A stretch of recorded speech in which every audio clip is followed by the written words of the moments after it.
Od malička ma bavili historické dobývacie stroje.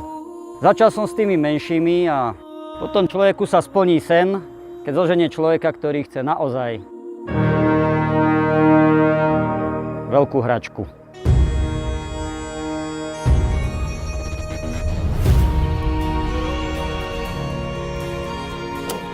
Chalani z Hektora si poslali obrázok, že či by som sa dal nahovoriť postaviť niečo takéto.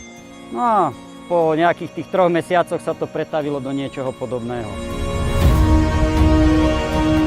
Trebuchet, na ktorý sa pozeráme, bude stáť pred Trnavskými hradbami. Je vyhotovený podľa knihy Bellifortis, čo bola vlastne príručka na dobíjanie hradieb, hradov a miest od Konráda Kízera.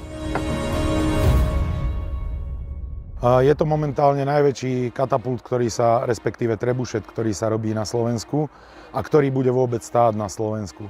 Z prirodzeného dôvodu sme si vybrali ako predlohu nemecký zdroj, pretože práve Trnava bola počas stredoveku hodne nemecká, čo sa týka komunity mešťanov, aj celkovo kultúry, či už obliekania, alebo aj vínohradníctva.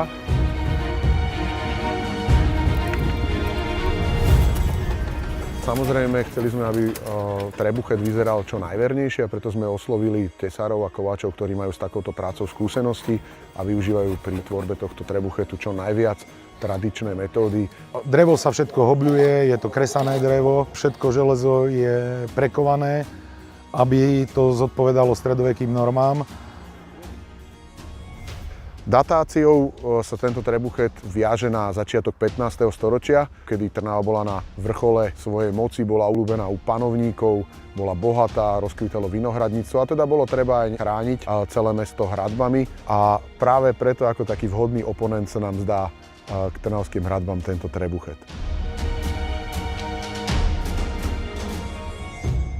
Som naozaj rád, že tento projekt sa nakoniec po, by som povedal, viacerých pokusoch podaril, pretože myslím si, že Trnavské hradby si naozaj zaslúžia takýto skvost, ktorý ešte viacej odprezentuje ich monumentálnosť.